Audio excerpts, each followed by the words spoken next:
પાટણ શહેરના નીલમ સિનેમા પાસે ફાયરિંગની બની ઘટના જૂની અદાવતમાં એક ઈસમ ઘાયલ થતા ખસેડાયો સારવાર અર્થે નીલમ સિનેમા પાસે લોકોના ટોળે ટોળા ઉમટી પડ્યા હતા અને પોલીસ પણ ઘટના સ્થળે દોડી આવી કાયદો અને વ્યવસ્થા જાળવવાના પ્રયાસો કર્યા હતા। પાટણના ફાયરિંગ કેસમાં મૃતકના ભાઈ પઠાણ ઇકબાલ ખાન ચાંદખાને જ્યાં સુધી આરોપીઓની ધરપકડ કરવામાં નહીં આવે ત્યાં સુધી બોડી સ્વીકારવાનો કર્યો ઇનકાર।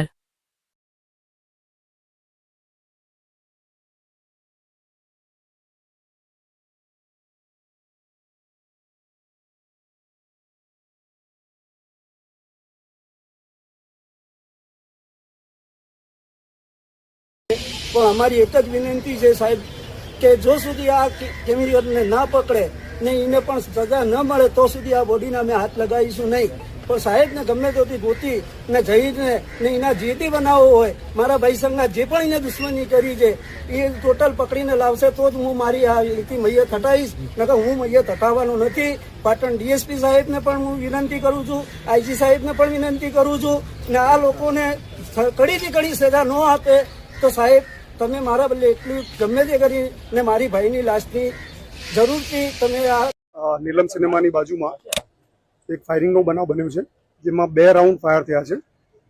પ્રાઇમા ફેસી માહિતી એવી છે કે યુસુફભાઈ નામના વ્યક્તિ ઉપર ફાયર થયું છે અને ઝહીર ખોખરા અન્ય બીજા માણસો ભેગા થઈ અને એ જ્યારે ગાડીમાં અહીંયાથી પસાર થતા ત્યારે એના ઉપર 2 રાઉન્ડ ફાયર કરવામાં આવ્યું છે।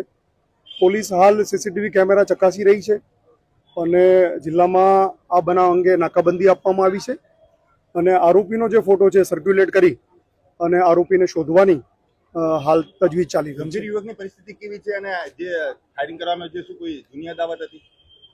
પ્રાઇમા ફેસી માહિતી એવી છે કે એ બંને વચ્ચે અગાઉથી પણ એક ઝઘડો ચાલી રહ્યો હતો અને જેની પર ફાયરિંગ થયું છે એ વ્યક્તિ અત્યારે હોસ્પિટલ જઈ રહ્યા છે અને કદાચ એમને ગંભીર ઇજાઓ છે। હુમલો થવાનું કારણ શું છે સાહેબ? થોડા સમય પહેલા પણ આ લોકો વચ્ચે એક અણબનાવ બન્યો હતો અને ભૂતકાળમાં પણ આ લોકો વચ્ચે અણબનાવ બનેલા છે। ફાયરિંગ કરનારનો કોઈ ઇતિહાસ ખરી છે? ફાયરિંગ કરનારનો પ્રાઇમા ફેસી એવો ઇતિહાસ છે કે એને અગાઉ પણ બીજા ગુનામાં એના નામ આવેલા છે। Okay sir.